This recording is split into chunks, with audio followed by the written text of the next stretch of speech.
As I was walking down the street one day, a man came up to me and asked me what the time was that was on my watch.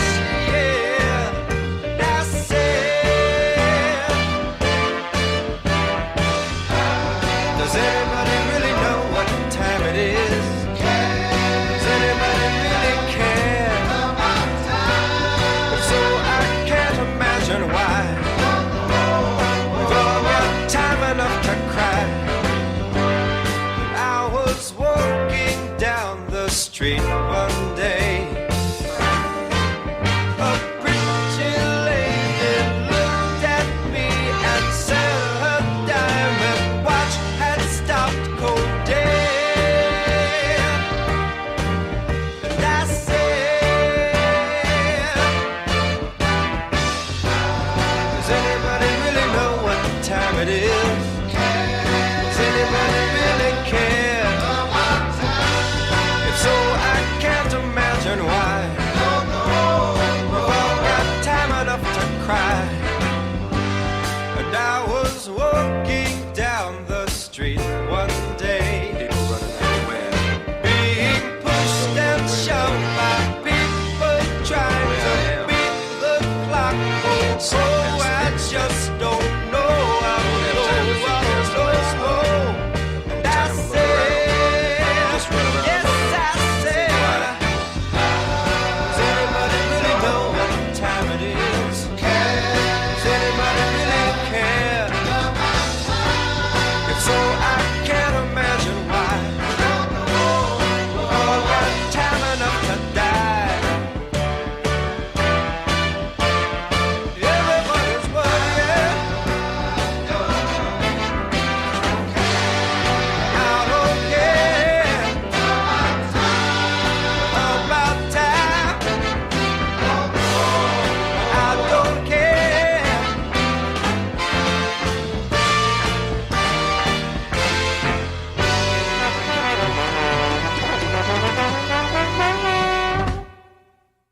Okay, welcome to the Opperman Report. I am your host, Private Investigator Ed Opperman. Why don't we have more music with horns and trumpets and stuff anymore, saxophones? What the hell's going on here?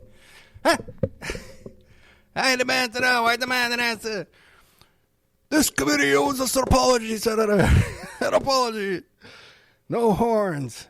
No saxophones. Ed Opperman. Okay, welcome to the show. I am your host, Private Investigator Ed Opperman. You can find me at Opperman Investigations and Digital Forensic Consulting if you reach out to me through my email, oppermaninvestigations@gmail.com. But if you want to talk to me about the radio show, you should reach out to me at oppermanreport@gmail.com or go to the website, oppermanreport.com, and send me a little message on there. I don't, trust me, you don't want to send PI stuff to the radio show, and you don't want to send radio show stuff to the PI. It's going to get lost. Other people might read it. You never know what's going to happen. Okay. So welcome to the show. If you like our show, be sure and check out our Patreon, our Opperman Report Patreon. Okay. Some of the greatest content on the face of the earth you could find at the Opperman Report Patreon. Yeah, but I wouldn't kid you. Okay, and I'm going to go over a bunch of that stuff. We have. I can't even count all the new content we have in Patreon and all the new content that's going up into Patreon this week. I'm taping every day of the week, 7 days a week now, sometimes twice a day. And then plus, we also put up a free content, all kinds of court docs and stuff like that. We got the Epstein binder. What happened to those Epstein files? The list. What happened to the list? The list disappeared. And then we have the JFK files. That's the link to that is up there too. And I put that stuff up soon as it comes up. So the minute it comes up, I was going to put up that court ruling about where the judge was holding Trump in contempt. If you want it, let me know. I'll put it up for you. I got all that stuff handy. I read all that stuff like an idiot. No one else does. Everyone's just satisfied reading a meme or a tweet, and I think that's real. But I'm being like an idiot. I go and I look up the real stuff. Our archives are free, at Spreaker.com, Spreaker.com, Spreaker.com. You go to Spreaker.com. You go there and there's like 4,000 hours worth of shows. There's a chat room, get an email notification when we put up new content. And I set up a little notification now, too. So when you leave a comment there, I'm going to get an email notification. I can email you right back or message right back with a little comment back to you. But in the short future, my only kind of communications with the world is going to be through Patreon. Okay? There's way too many messages, way too many emails, way too many texts, And anyway, that's where we are today. Okay? That's where we are. Coming up after this evening, at the Opperman Report. For your listening pleasure, we're going to have 2 shows for you. One is coming up first will be Marlon Marinick, Charles Manson Now. Now, this guy has been talking to Manson for years and years and years. He's a clinical psychiatric nurse. So he has some kind of experience with dealing with crazy people, I hate to use that word crazy, but, sometimes it applies. What are you going to do? Plus, I'm from the Bronx, so we can get away with it. So anyway, I really enjoyed this interview with Marlon Marinick. Keep an eye out for this because he sent me some exclusive audio of Charles Manson. We're just tuning it up, and then we're gonna schedule a second interview with Marlon Marinick about his book. Is Charles Manson Now, it's called, and it's really under-publicized. It's appreciated, and a lot of his work. A lot of these other authors you see writing books about Charles Manson, they get their content from Marlon Marinick, who's just not that ambitious and aggressive to self-promote. He's not that much of a self-promoter as some of these other folks are. After that, let me fix this because I spelled his name wrong once again, is Aaron Sheets. All right, it's 2 A's, Aaron Sheets, TWA Flight 800 Solved. And we actually went overtime on that. It's about an hour and a half of nonstop TWA flights information, air traffic, a lot of new information too. He's gone out and recovered a lot of FOIA stuff and air chatter. What do you call it? The transcripts of communications with radio airwaves. A lot of good stuff. I told you guys for years and years that my ex, the best man at my wedding, was NYPD Harbor Aviation. And he and a couple of other guys were in my wedding party. And at my wedding, I knew all the guys in the unit over there, the Harbor Aviation Unit, which is the NYPD scuba cops. And they went there and recovered most of that damage. These guys are like the elite diving team in the world, man. A lot of these guys are former Navy SEALs and stuff. And then later on, they were involved in recruiting for Blackwater and stuff, and probably still today. They're involved in a lot of high-profile security work, and they moved the Intrepid Museum. When the Fisher Foundation purchased the Intrepid Museum, the ship, the Intrepid, and purchased one of those space shuttles, and they moved it down on barges down through the river there. So really. They moved my furniture for me a few times, Really tough guys, man. Real serious guys there, man. Yeah, okay, let's see how we're going here. What's next? So coming up, that's Marilyn Marinick, then the TWA 800. Okay, that's what's tonight. Now, I'm going to be I have coming up for you. First of all, a little update on my cardiologist appointment last week. I forgot to update on you. I don't know if I did or not.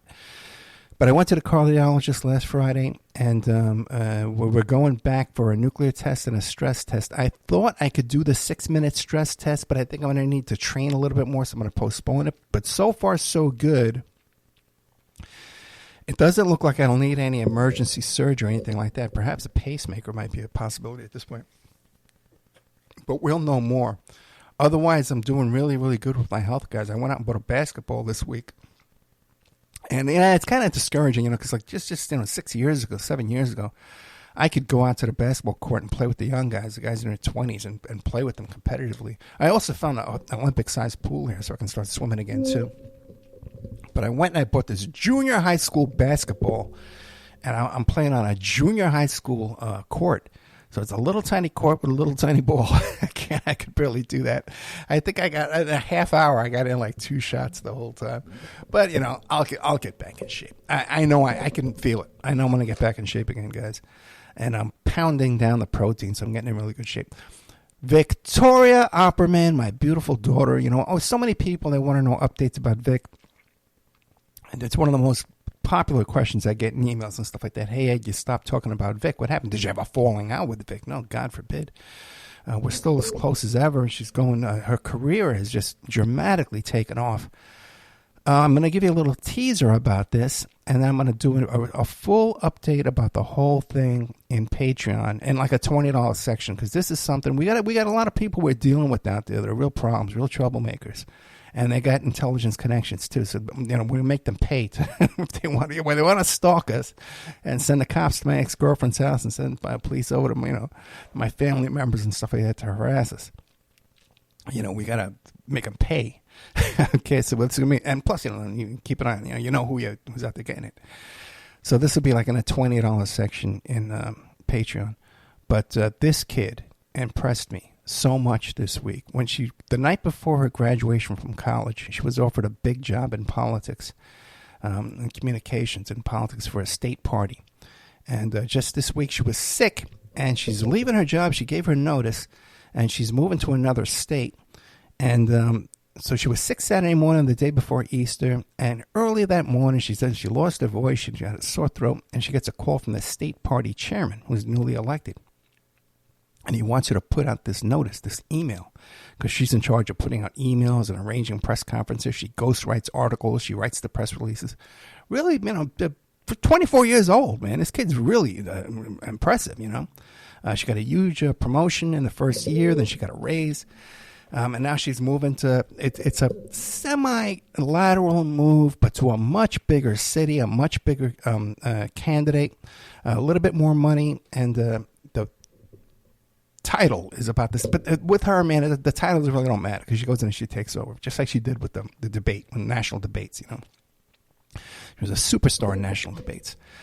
So what do you call it? This guy who's this newly elected chair sends her this email he wants to send out to the party big shots, and it was just, I'm going to read the whole thing for you in Patreon, and I can even add it to the a text version of it, in what do they call it, an attachment, You can upload it.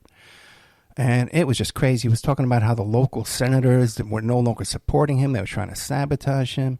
And that all this crazy stuff, man. And this kid went out, 24 years old. She's in the middle of a move.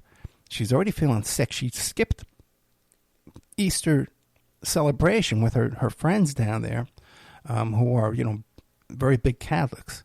And she skipped with it. And they do spend the whole day on Easter, the whole day at church, Big dinner, the family comes. She was so sick, she skipped that, even though she was leaving. These are close friends of hers. And then she gets this call, crack of dawn, from this nut. I hate to say it, but when you hear this thing he wanted to put out, it was crazy. She reads it, and her first instinct is, I can't send this out. It's bad for the party. It's against my union.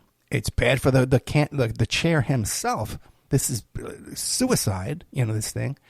And I can't put this out. She contacts her union rep, her boss, and she tells him, I'm not discussing this, but I'm my union rep here. This talks about union. I want my union people. But what balls on this kid, man? 24 years old. This is the state chairman she's talking to, And so he's flipping out on her. And then he had another guy on the line, too, that was flipping out on her. It was like her direct boss in her office, one of her, not direct boss, but the top guy in charge of the office there. She's going up against him, too. 24 years old, going up against her boss in the office and the state chair boss, Because the kid has always known right from wrong, and she's always done right. She's always wanted to do right the best she could. So she said, I'm not sending this out. You can send it out. It's all ready to go. I'm not touching that button. You can send out the button. You hit that button. It's all set up for you. You just got to hit that button. I am not doing it. So then as soon as the guy sends this thing out, and she says, when you put this thing out, it's going to get leaked to the press immediately. And there's going to be a poopy storm all over our office here, okay?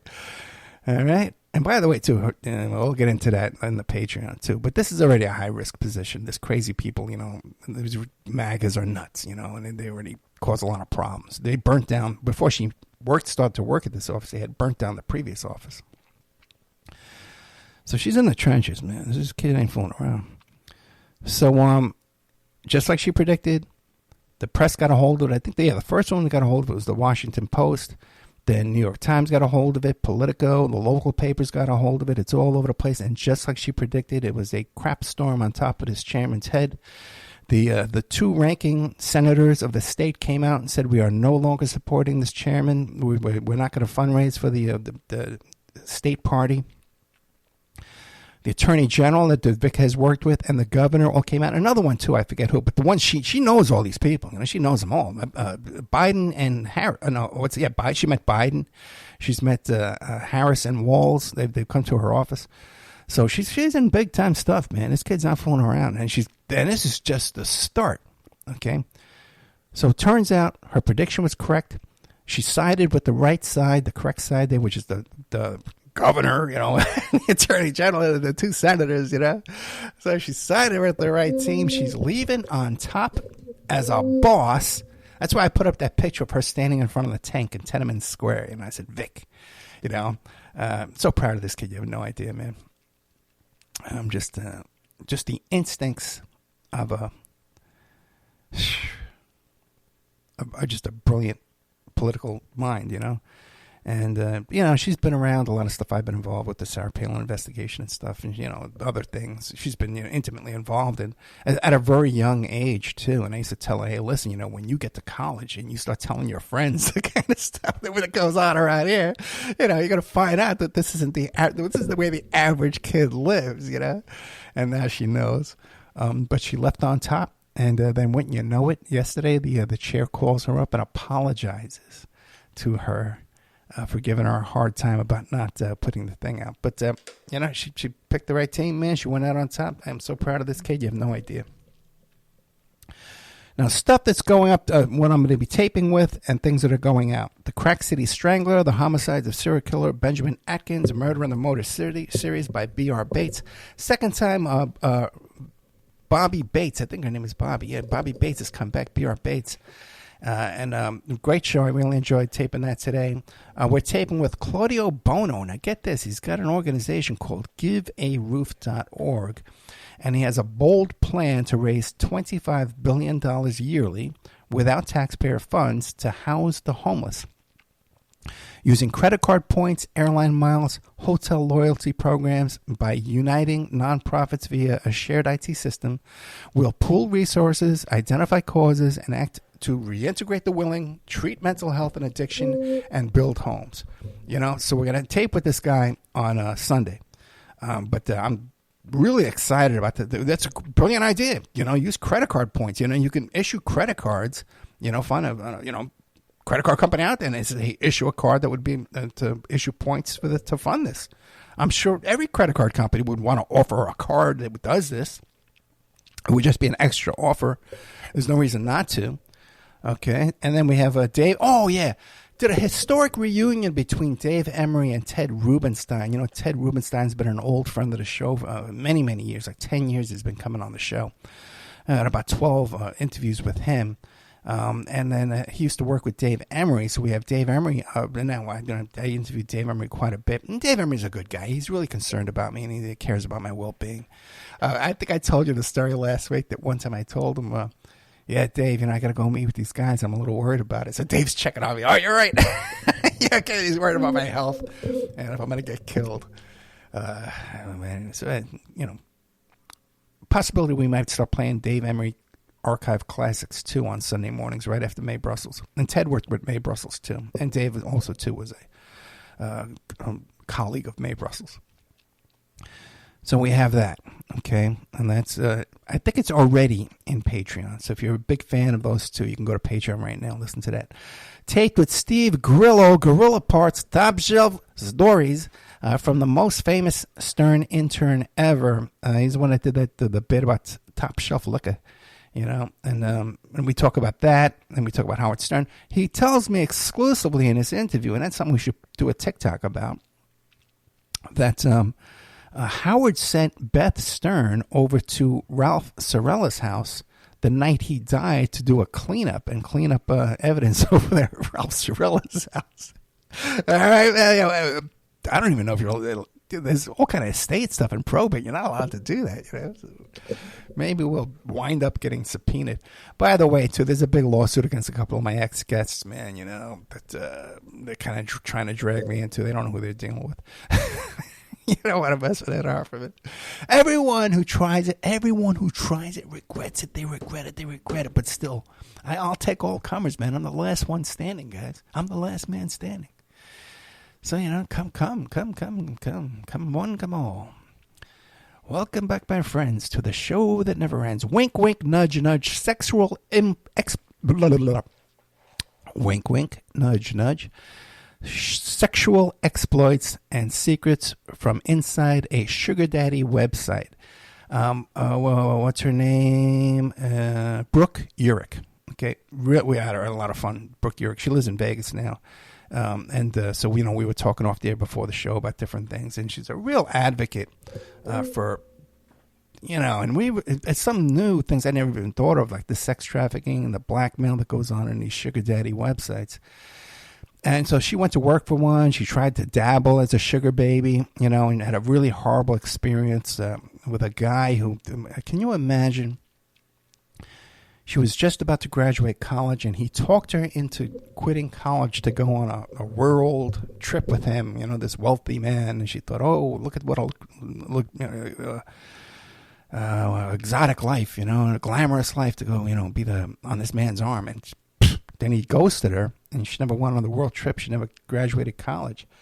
And this is the same website, by the way, too. Remember Maddie, that young woman who was out on the street?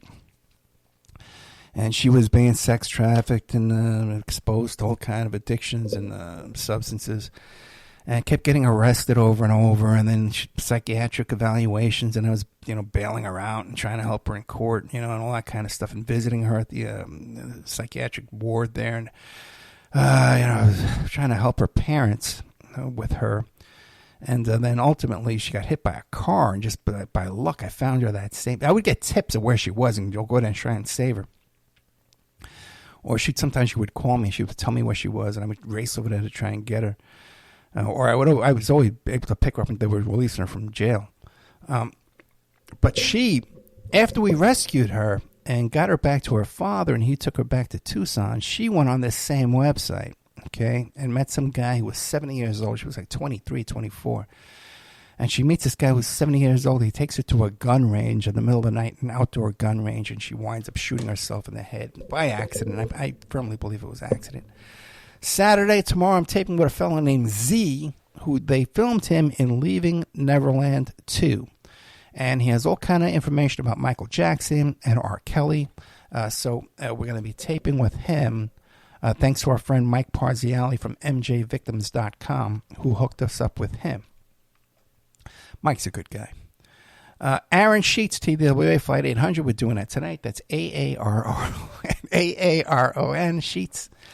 Sheets is spelled S-H-E-E-T-S, TWA Flight 100. 8 solved. You can find that there on Facebook. Jeremy Karamazov from Covert Action Magazine comes on the show this week. I taped with him. Always great content with Covert Action Magazine. By the way, our friend, too, John Potash, has an article there about Charles Manson and the Tom O'Neill book, Chaos, and the Tom O'Neill Netflix documentary, Chaos. Potash has an article up there. But Jeremy Karamazov comes back. And by the way, Jeremy is doing an article, too, about the Symbionese Liberation Army based on Brad Schreiber's book. And we had Brad Schreiber on early before anybody heard of Brad Schreiber, like 13 years ago, about Patty Hearst and the Symbionese Liberation Army and their CIA connections and how they founded by intelligence groups. So he came out to talk about the October surprise, and the CIA director William Casey committed treason to help Ronald Reagan win the 1980 election.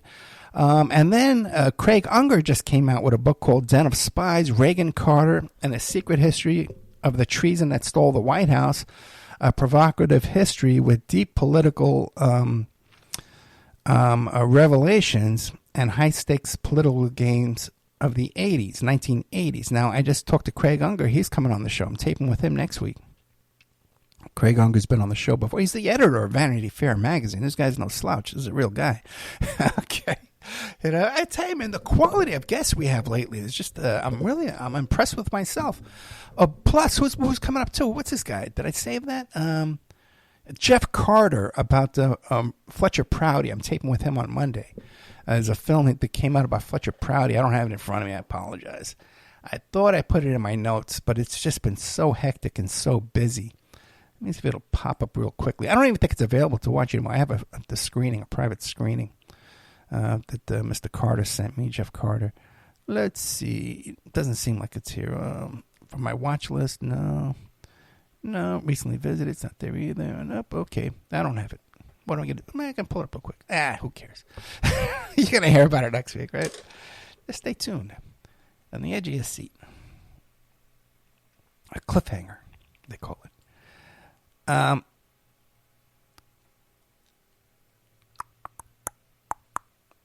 Let's see. Yeah, we're ready. Let's get started. Okay.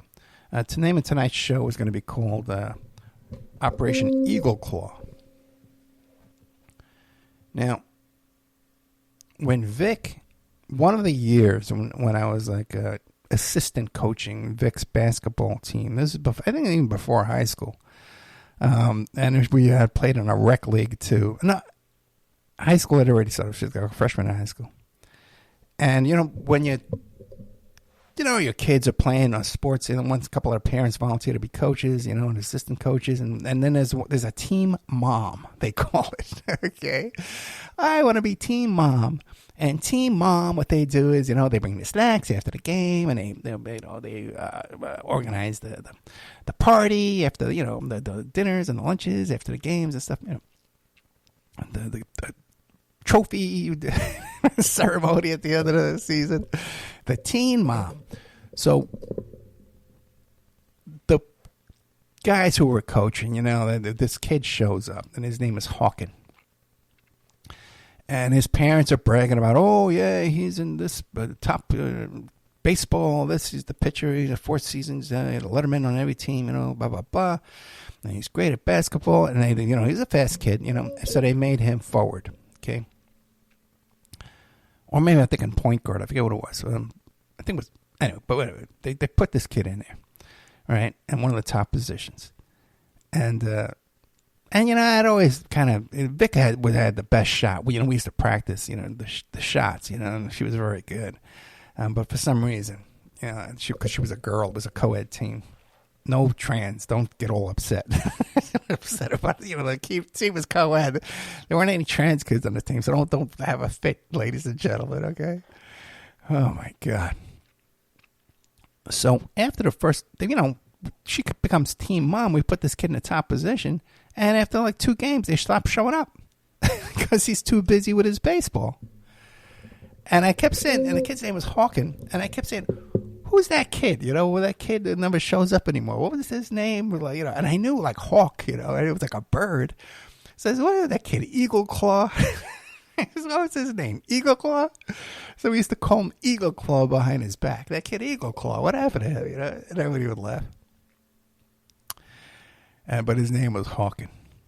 Okay, and then finally, this woman had the parents had the chutzpah to come back. I'm not Jewish, but they had the chutzpah to come back. Oy vey. Okay. Now I'm going to be hearing about the anti-Semitic. It's a Zionist. Mossad. Anyway, what do you call it? So they had the nerve to come back and say, oh, I'm the team mom. We want Hawken to take his own position. And I was like, oh, guys, hey, I got to play fair with these kids. Like, let me walk over my kid. And so on. But Operation Eagle Claw.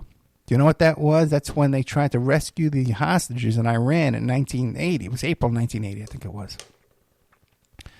A failed rescue mission because out there in the desert, these helicopters crashed against each other, and they didn't have enough helicopters to go do the rescue mission. All right?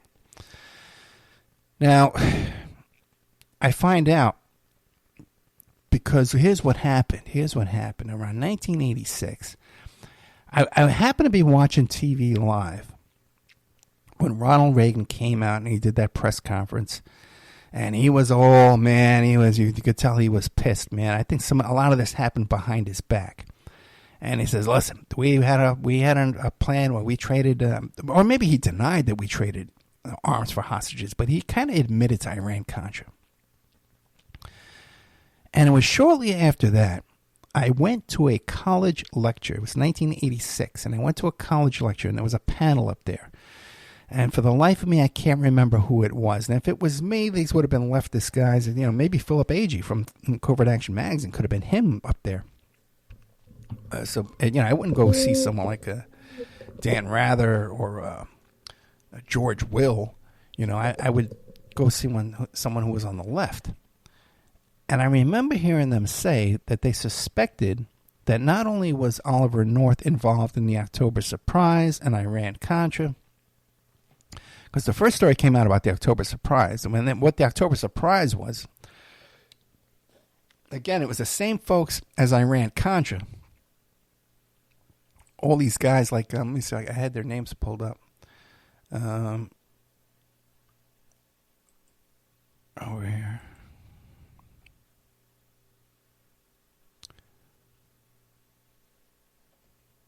General John Singleb, Major General Richard Secord, everybody knows him. State Department Clerk Robert McFarlane, and Colonel North, right? So these were all the guys involved in the October surprise, all right?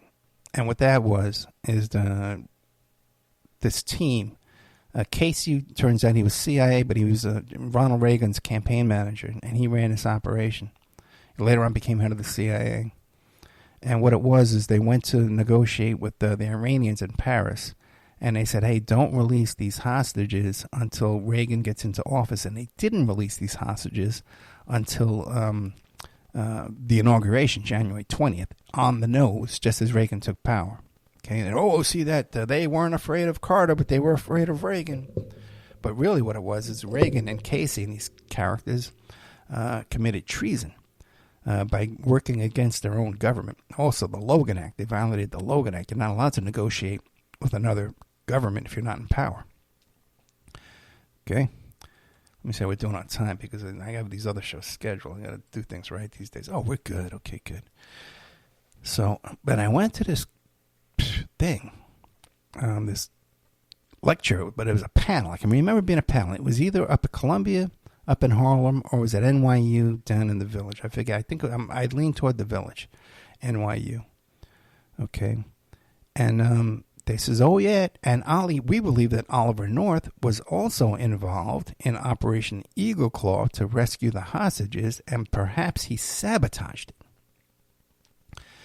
Now, for years and years and years, I've been trying to confirm this. Was Ollie North involved in the Iranian rescue mission? And I could find nothing. This week I found something. It's a New York Times article that came out November 1986. And then it was classified and unclassified in 2012. Okay? The first paragraph says, as a major in the Marine Corps in April 1980, Oliver North covertly led a detachment of Marines to the remote mountains of Turkey, western Turkey, near the border with Iran. Their task to assist in freeing the American hostages held in Tehran.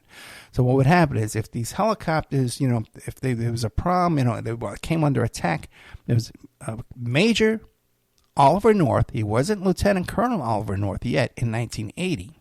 Okay? Only a major. And it was his job to go back up. So this guy's a Marine combat major out on the field over there in Turkey, risking his life. Okay? All right? And I remember watching this panel, and they said they suspected he was involved in sabotaging Operation Eagle Claw. Okay, and I could find this nowhere. Now, not only that, but in this article that was just declassified, that paragraph I just read to you was underlined. Okay? Then Google all you want. I know I got a lot of guys out there that like to Google stuff, right? Google all you want. Try and find something besides this article that says that Ollie North had anything to do with that rescue mission. Okay? Very difficult to find, or if not impossible. Okay? Now, so he's a Marine. 1 year later, he goes to work directly in the White House. Again, with all these characters.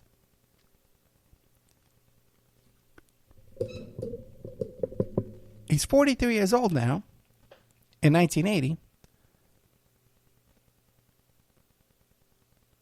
And he goes to work in the White House with all these guys he knew from Vietnam.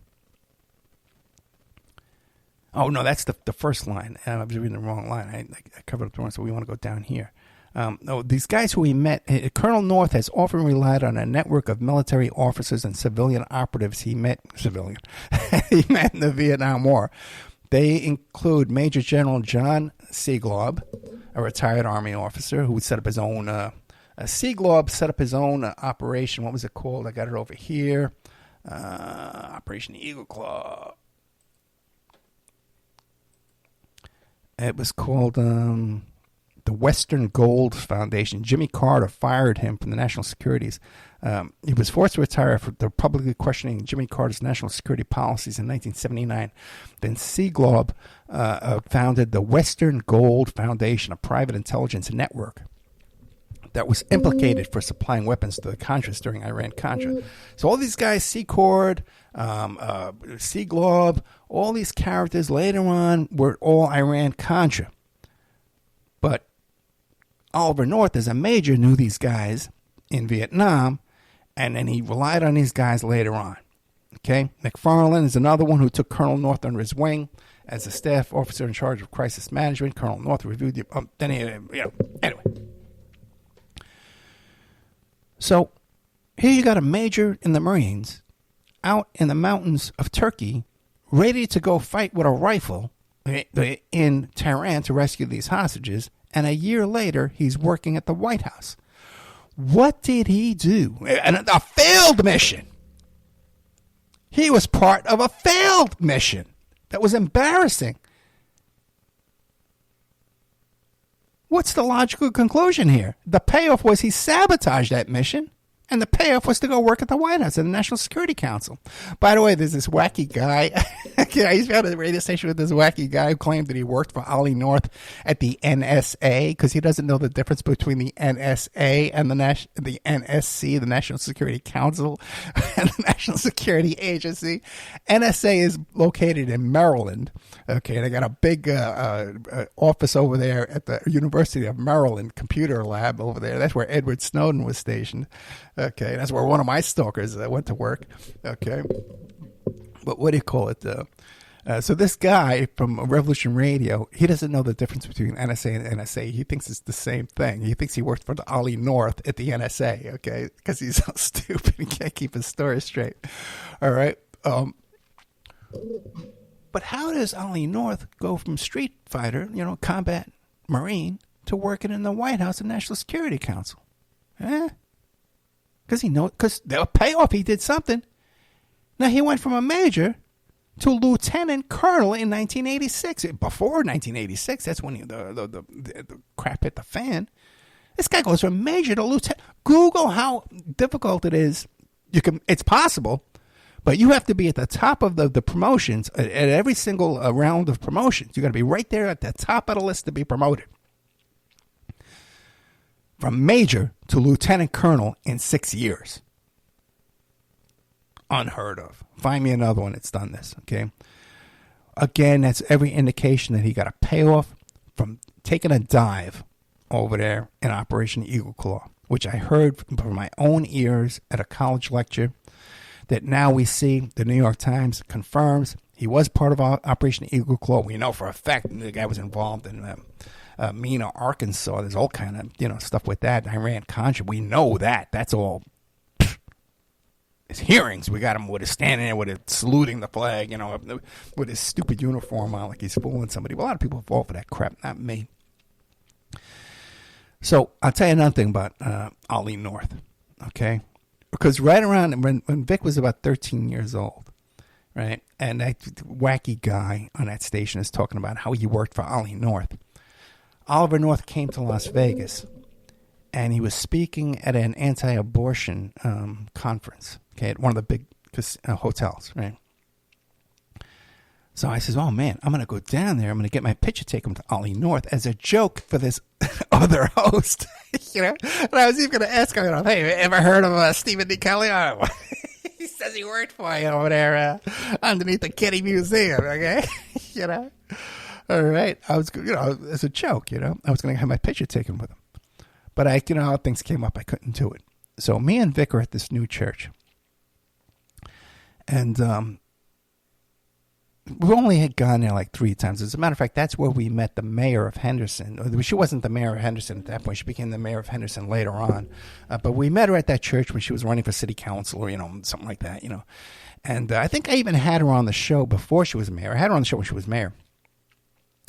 And then Vic's boyfriend, high school boyfriend, went to work for her in the mayor's office in Henderson. And we're still friends with her till this day, But that's where we met her through that church, okay? And she's not a Republican or GOP, a right-wing MAGA. She's a, Democrat, Not, but we're socialists still. Even Vic's a socialist still. So she's not but, she sold out and works for the Democrats.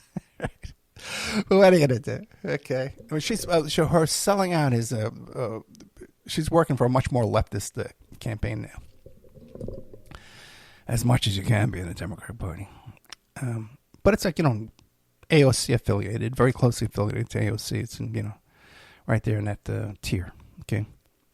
Now, we're sitting there in this church, and the pastor starts talking about how he just the day before he went to a speech by Ollie North at this anti-Planned Parenthood, pro-life meeting there. And Oliver North tells this story, okay? And Ollie North goes up and he gives a speech, and he says, we were in a combat situation, and all of our men were on one side of the battle, and our enemies were at the other side of the battle, and the press was there in the middle, watching us off to the side. And we were in a firefight with the enemy.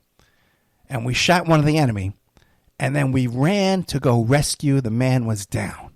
And we ran into the line of fire to go rescue this man. And the press started screaming, what are you doing? That's the enemy. You're rescuing the wrong side. Just imagine how ridiculous and how stupid this story is, okay? That there's a battle where the press is, where they can yell over to the soldiers and see that? Like, this is such cartoon level, theory, story here, like you have to be so stupid and so gullible to believe this is a real story. And Ollie North tells the story, and he goes, but we went and we rescued that man, and then we told the press. We knew we were rescuing the enemy because that's what we do. We're Americans. We're Americans, and we fight fair, and we put, we're a God, apple pie, and cowboy hats, and the American flag. Oh my God! So this goofball pastor eats this thing up, and he believes like it's real. And me and Vic, man, we're sitting there, and we were right by the exit, and it took us everything we could do not to just stand up and walk out of there. But we ultimately did walk out of there, and we never went back.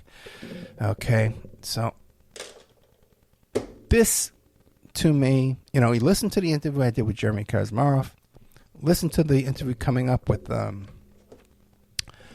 Craig Unger, who wrote this excellent book about the October surprise. So everyone, there was question about the October surprise. I think we can all see now after Iran-Contra, the October surprise is real and Iran-Contra was real. And by the way, Casey was involved with a previous October surprise to get Nixon elected. So this wasn't the first time he did an October surprise. And now October surprise is kind of, this is, by the way, there was one too, man, with Mitt Romney, that attack on the embassy. Benghazi. That was an October surprise. What happened was, and I'll never forget this, at one of our embassies in the Middle East, some people attacked the embassy and they tore down the American flag and they put up an opposing flag. And Mitt Romney went out and did a press conference in the middle of the night. He says, our embassy was attacked and blah, blah, blah, blah, blah. Right? And I believe he was tipped off that something was going to happen. it was going to be the attack on Benghazi because, McCain was involved with all those characters over there. But what do you call it? He got his wires crossed and he did the press conference over the wrong attack. Okay? So this tradition of the October surprise is nothing new. And here we have, it's confirmed here with Craig Unger and Jeremy Kosmaroff. Okay? And we're going to be doing 2 shows about that. But this is this article that you can find yourself. You don't have to rely on me. Okay? Gung-Ho Oliver North, Reagan's Man of Action. And it also talks about how was planned the raid on Grenada and all this kind of stuff like that. He taught Reagan about nuclear war, organized a nuclear war game intended to expose the president to the reality of his nuclear conflict. This is a guy who was a major on the ground in combat. Less than a year later, he's in the White House, sitting around with the President of the United States of America. In 6 years, he's graduated to lieutenant colonel from major. Involved in Iran-Contra up to his neck. If you look back, witnesses have testified he was directly involved in the coke dealing and getting a cut of the coke and complaining. And with Clinton, all sitting around complaining about, who's taking too much money, We got to talk about that cutting up this money, folks. Okay? We got to have a talk about this money. I've had those conversations myself. Okay, so that's October Surprise and Project Eagle Claw and Hawken, the basketball player, plus our little church adventure there. How's that for you? There's some good old Opperman report for you. Good stuff. George Santos gets 7 years. 7 years, Mr. George Santos, in a federal prison for his cons, scams, and nonsense. This character. What a con man this guy was, man. Frauding his own constituents who were donating money to him to get him elected. He's stealing from them. Fake names. A fake history. His mother would die in the Holocaust. His mother died in 9/11. All those weird stuff. He's part Jew. He's part this. So anyway, he's got a federal conviction and he's doing 7 years. And he's saying, well, who interviews him? Good old Matt Gaetz, man. They got a lot in common, right? Okay, another fraud comment. As a matter of fact, I talked to oh, by the way, that one Brooke Urick from the Sugar Daddy website, she was contacted by the lawyer for the young lady who was raped and drugged by Matt Gaetz, a 17-year-old high school junior. Okay, so anyway, George Santos goes on Matt Gaetz and says, I'm going to do my 7 years in solitary confinement. I don't want to play with the other prisoners because MS-13 is going to get me in there. Little does he know, man. George Santos is a flamboyant gay man. He's got a little bit of size on him.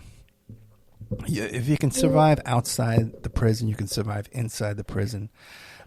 He'll be exposed. First of all, they categorize you with people with similar crimes. They're not going to put him in there with M13 gang members. Okay. All right. I hate to break to George Santos. How he doesn't have a prison advisor. There's consultants out there that ease your way into this prison before you go in there. And that'll, even when you know what prison you're going into, they make contacts for you and then people you can pay to protect you and things. And there's a whole industry. George Christie from the Hells Angels, we had him on the show twice. He does that, and that's part of his job right now. And I can even do it for you. If you know you're going to prison, I can help you out that way. Okay, make contacts for you inside the prison and take care of you when you get in there. Make things easy for you. When you go in, you're not walking in naked, with everybody's jeering at you like a fish, there's ways to ease your way in there. And when I was going to go to prison, they were going to kill me when I went in there, but thank God for that. But George Santos, I think he'll do well. As a homosexual male, you can offer certain favors, and it's not that he's going to be somebody's victim, because you can, if you're already that way, there's a lot of prostitution in prison and in jail, so he can survive that way very well. Plus, he's a sharp guy. He's a con man. He's a crook. And there's all kind of scams and schemes that go on in jail and prisons, and he'll tap in. He'll see those opportunities right away. And he's a sharp guy. Like Joe Exotic. This is just like Joe Exotic. And Joe Exotic is a right-wing MAGA guy, Exact same. He'll get a boyfriend in there. And Joe Exotic just got married. in prison. Guy, right after he talked to me, man, it would have been nice if he told me he was getting married. He could have got the announcement. I'll work. You know what? I'll get his divorce. When Joe Exotic gets divorced, I'll make sure I get that announcement from him. I like Joe Exotic. He's a good guy. Sarah Palin in the news. She lost her lawsuit against the New York Times because the New York Times. She filed a lawsuit against the New York Times because she had put out on her website around 2017. No. It was 2000.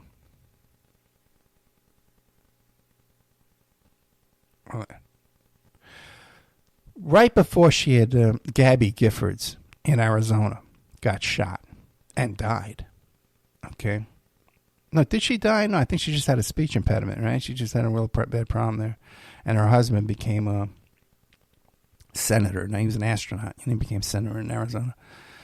But right before she got shot, Sarah Palin had her on her website with a bullseye scope, like the crosshairs of a scope of a rifle scope, on her head, as well as a bunch of other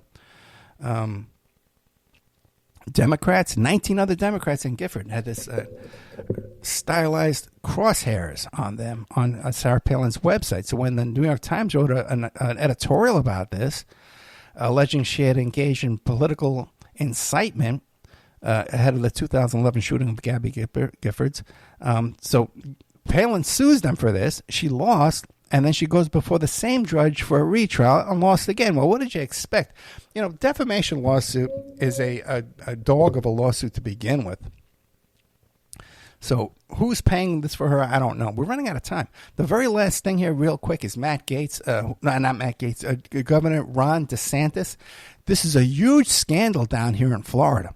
Okay? His wife runs this charity, this nonprofit operation there called the Hope Florida Foundation by Casey DeSantis, the wife of Ron DeSantis.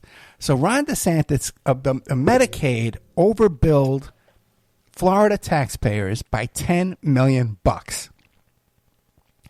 And Medicaid made a settlement with the, it was 67. They overbilled taxpayers for medication by a staggering $67 million. But they paid a settlement of $10 million. They made a settlement of 67. Okay, they overbilled, and then what do you call it? The DeSantis took $10 million of that and he gave it to his wife's charity. So that's money that should have gone back to the citizens of Florida, like myself, who were overbilled by Medicaid. They gave the refund to the state of Florida. We made a mistake. We're giving you this money back. Ron DeSantis steals $10 million of that, and he gives it to his wife's charity. The wife takes $8.5 million of that, and she gives it to a PAC, a political PAC, overseen by DeSantis, then chief of staff. And what does this PAC do? They start running ads, anti-recreational marijuana ads. And by the way, these ads were ridiculous, where they got the sheriff from Polk County, that jerk, man, that guy's a real problem, by the way. So they got the sheriff going there saying, every time we go to domestic violence, there's always marijuana. What? You smoke marijuana, you fall asleep, and get doing domestic violence. So anyway, DeSantis steals $10 million, donates it to his wife's charity, which is unethical to begin with. She takes it, sends it to a political PAC overseen by his then chief of staff, and they buy ads against recreational marijuana. And why is that? Because Ron DeSantis, when he was first elected, at his first press conference, who was there? The lobbyists for medical marijuana were right there with him, who were Democrats that were brought there by Matt Gaetz. So that's why Ron DeSantis is still anti-recreational marijuana, because he's in the pocket of these medical marijuana, by the way, that are run by Russian oligarchs. Okay, the Florida medical marijuana is run by Russian oligarchs. So that's a huge scandal down here, man. Where's Pam Bondi, man? She should be indicting left and right. Matt Gaetz is on the side against DeSantis, and we're out of time. I'm going to play for you some Elvis. Okay. And I might be too tired to tape that inside the full the story by Victoria. And I'll tell you everything that's going on with that, what state it was, who the senators were, who the governor was. I'll tell you everything, where she's going. Maybe not where she's going. But it'll probably be in the $20 section of Patreon. But also, too, check out Patreon, too. All that great stuff I just listed off to you, man. All that stuff's going up there. Right after this is Marlon Marinick with Bob Manson, and then TWA 800. Guys, thank you so much. I love you. See you next week.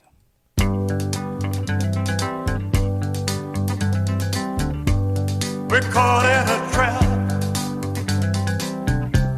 I can't walk out because I love you too much, baby. Why can't you see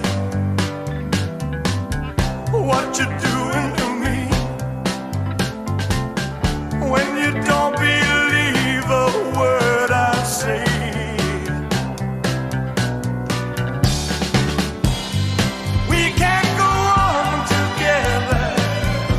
Suspicious minds, and we can build our dreams on suspicious minds. So if an old friend I know stops by to say hello, would I still see suspicion in your eyes?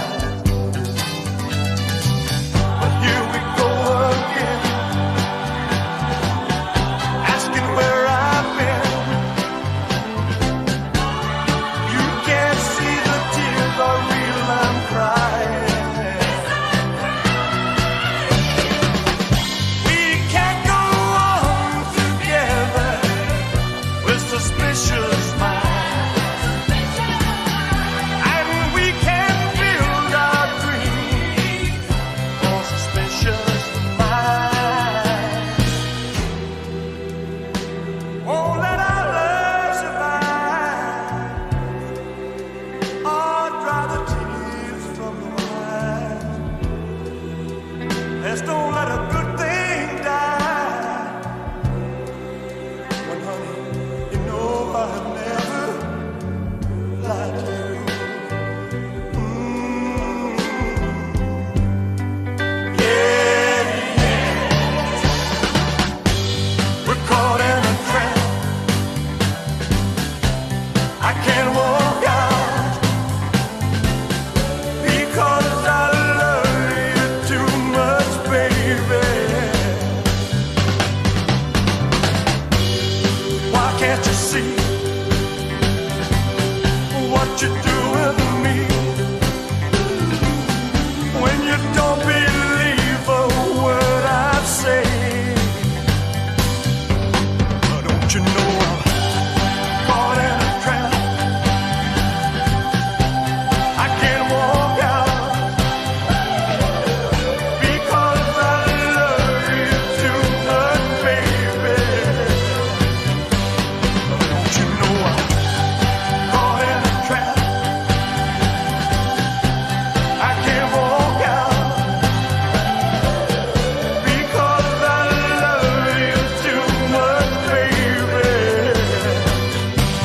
Don't you know I'm caught in a trap? I can't walk out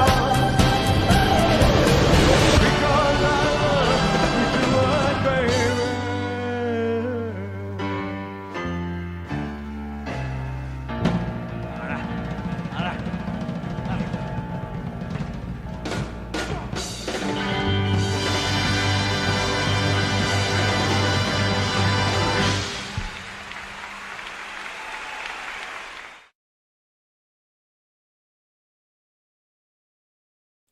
Okay, now that song is dedicated to Maria, my girlfriend in Staten Island, when we moved out to Vegas with. I always tell that story about the French Foreign Legion, that story.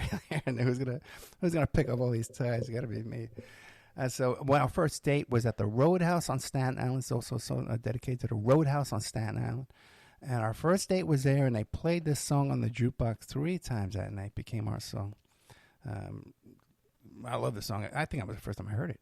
and also to the Roadhouse. And then this last part is dedicated to my beautiful daughter, Victoria, who was left her previous job and on to bigger and better and greater things. God bless you, Victoria.